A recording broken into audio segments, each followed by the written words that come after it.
Welcome to the channel, everybody. A special Happy Halloween edition. My face paint is all done. It is not perfect. And as you can tell, I did not go with the upside down cross. Instead, I tried for a diamond, but got like a third eye thing going on. It's no wonder. Well, I now understand why I never did King Diamond before. This is a very difficult costume to do. Kiss is much easier. I've done that many times. All right, so you're probably wondering, what Halloween hijinks do you have for this episode? Well, I thought I would talk about what are the top 30 best hard rock and heavy metal, mostly heavy metal albums to play during the Halloween season, especially Halloween Day itself. So let's go ahead and get started. These are ranked. Number 30 is a tie. Actually, I take that back. Number 30 is not a tie. I have two honorable mentions that I'll mention. So number 30 is Imaginos by Blue Oyster Cult. You got the whole Lovecraftian thing going on, right? It's a concept album. The production is not very good. It was reworked by Bouchard, I believe, recently, and he did a 3-album set to tie in all the other songs from the whole catalog. There's a book on that now, how they all fit in, something like that. I'm not sure if it's Martin Popoff or not. So it lends itself a certain creepiness to it. It's not the creepiest in this list that you'll see, but it is in the right spot, number 30, dead last. But I think it earns that spot. Number 29 is not a band that I love. Rather, it's not a band I like very much, but I like some of their stuff. This is, I think, is their best album. The band is Pagan Altar, and the album is mythical and magical. I think this is their magnum opus. It lends a certain vibe, of course, for Halloween, as these all do. It's pretty heavy. And it has that medieval magic tone to it, if you will. I think it is, of their entire catalog, as I said, their magnum opus. And I think the more that I listen to it, I'm starting to like it more and more. So maybe that's a segue into liking more of their stuff. Okay. Number 28 is an oldie but a goodie. The band is Medusa, and the album is called First Step Beyond. An album cover is very creepy because it's got a pentagram and these weird-looking red and white. It looks like a pagan altar, human sacrifice type album cover, perhaps inspiring Venom and other bands to come. This is a 70s album that got delayed, I think, multiple times, and it comes out. It's not creepy as some of the things that you'll see here today or here, but the guitar playing is so heavy at times, and it has more of a hard rock than a heavy metal element to it, or vibe, the whole album. But I think it deserves this spot. If you're not familiar with this, check it out. It is available on CD, but it goes out of print very quick, and then they put more batches out now and then, is my understanding. Next is Venom, number 27, black metal. Need I say more? The pioneers of black metal itself and death metal, you could argue. The themes there go right hand in hand with Halloween. And what can you say about a band that has pagan names themselves, right? Mantis, Abaddon, Mantis, and Cronus. Yes, okay, the bass player, lead singer. All right, this is a new one that's really cool. It's been out a few months now. It's from Uncle Acid, and that is Nel Ora Blue. And they decided to go and do something different and experimental. And I like it, but I don't love it. But it is worthy of this spot. It is number 26. And it is their attempt to do a full-blown concept album in the tradition of the giallo film, the Italian slasher detective film, noirish type horror movie, kind of blend of all those things. And from a story standpoint, it works very well, but it's not the Uncle Acid no one will, but I think it's deservedly so. It's something you might want to listen to Halloween. I'm going to listen to it Halloween when I get the chance, because this is recorded the day before. All right, but it's being posted on Halloween, as you can tell. All right, next is Bloodlust from Uncle Acid. This is so creepy, and as you'll see, a lot of the album covers, of course, are going to lend themselves to said creepiness and the Halloween vibe, but that's not what this episode is about. It's more about the music, but of course the album covers do help, as you'll see. So Bloodlust, with the woman holding a dagger and look of surprise on her face, and the music is very creepy. It is no denying it. Very pagan, not the band Pagan Altar, but pagan altar-ish and human sacrifice vibe and all that's very good. Next is From High on Fire to Veramis Mistress. You have the Lovecraftian thing again, dealing with a fictional tome that characters in the Lovecraftian mythos are looking for, that if you read certain things like the fictional Necronomicon, bad things will happen and the gates will open, all these mythological Lovecraftian nightmares will come and visit us on Earth. Very cool, and it means the mystery of the verm or the worm. All right, next is Fire of Unknown Origin from Blue Oyster Cult. A lot of what's on here doesn't have so much of a Halloween vibe. The album cover, of course, but you have enough on here that I think it fits because of the wonderful Joan Crawford. You have the heaviness that is heavy metal, black and silver. Not really Halloween, but it has that heaviness that I think goes with the Halloween vibe. Perhaps not.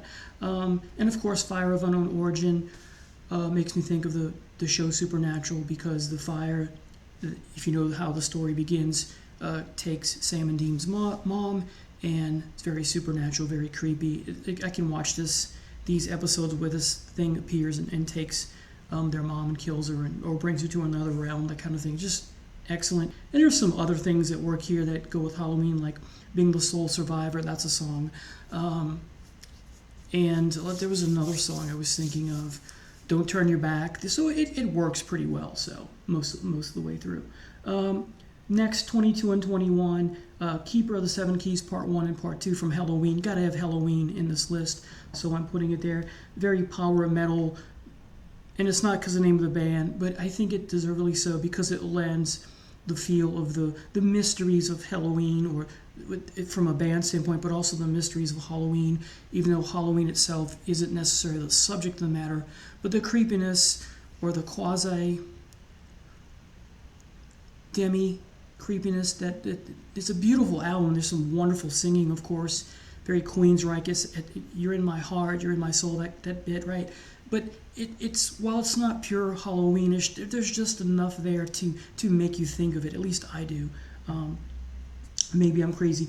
This next one, of course, is wonderful, and it's Alice Cooper Goes to Hell. Yeah, there's some disco and dance stuff on there, but the song title says it all. It's a concept album. What's better for Halloween, right? You think of Halloween, you think of Alice Cooper sometimes, don't you? And he celebrates it to this day. Sticking with Alice Cooper, 19 and 18 respectively. 19, Welcome to My Nightmare 2, and then number 18, Welcome to My Nightmare Part 1. Great. The first one is just a classic. The second one I fell right in love with. There's some wonderful nightmarish things that Alice Cooper keeps returning to. The character who, I can't remember his name now, but the character who we see again in Along Came the Spider, and think of that, right? And of course he tells a story again, or adds to it in The Last Temptation, but he makes that a happy ending because that's when he converted to Christianity. So Along Came the Spider, coincidentally, is 17. So 17, Along Came the Spider, and then the 2, Welcome to My Nightmares, 1 and 2. Now, keep in mind, these rankings don't mean that I like them better than the others necessarily. It's about which infuses the aura, the mood of the Halloween vibe, so to speak, or the creepiness and the nightmarish, and these are definitely nightmarish. I can't remember the name of the boy who has who's the psychopath in these Alice Cooper concept pieces. Number 16, Welcome to Hell. Need I say more?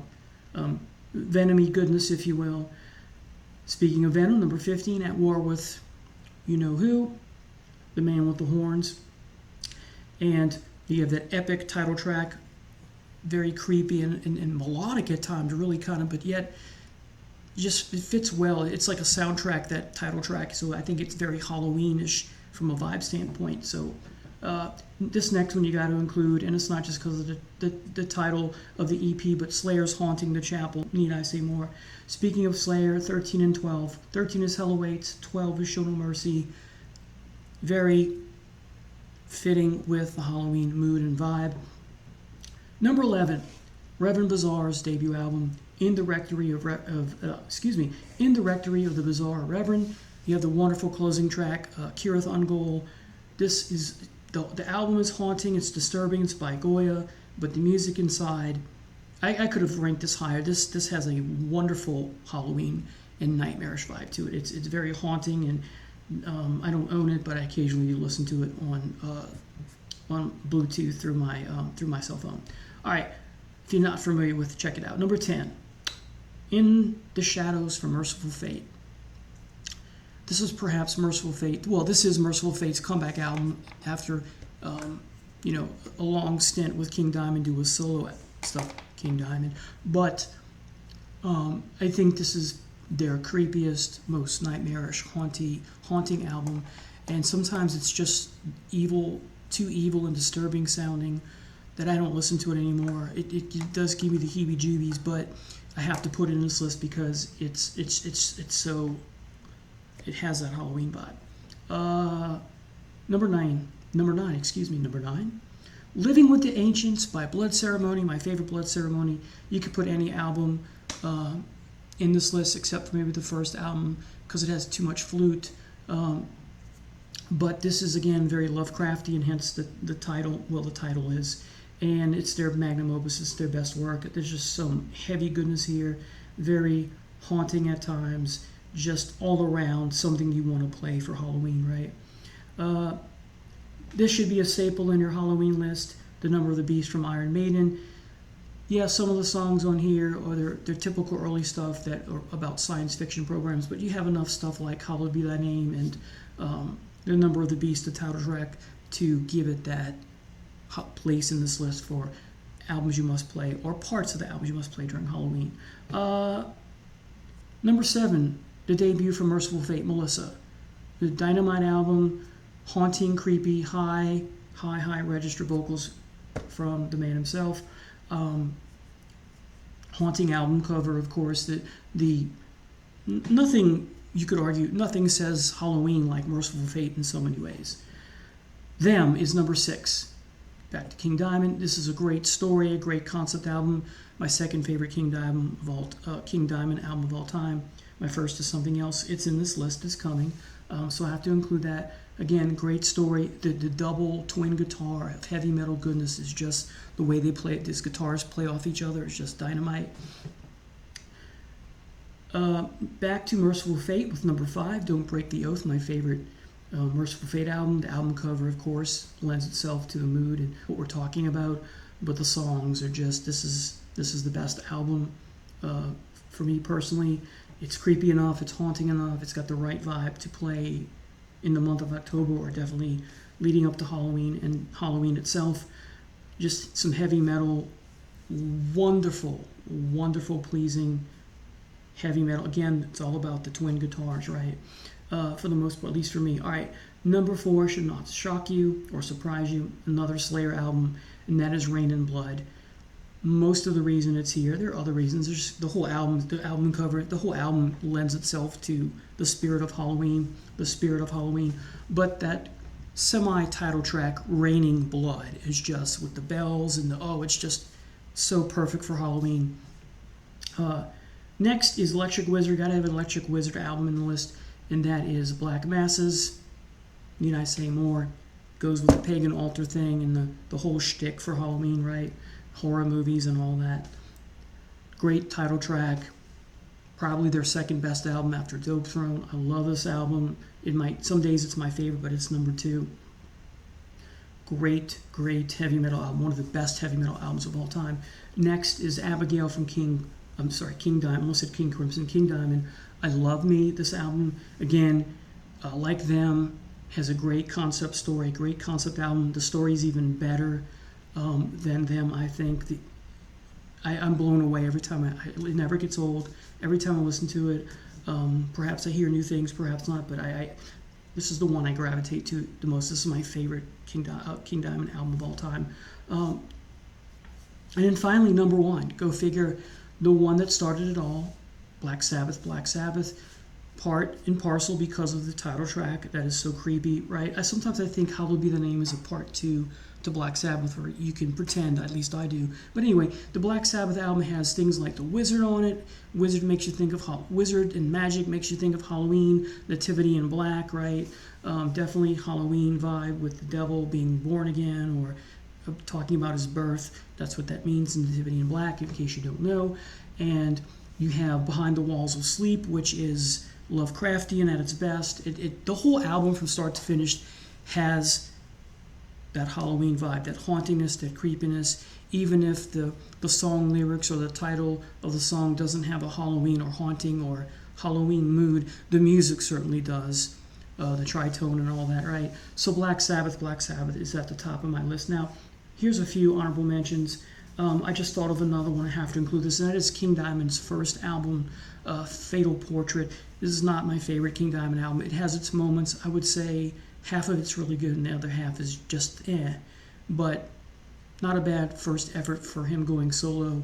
The guitar is wonderful as always, and of course it's an homage to The Picture of Dorian Gray. And then the two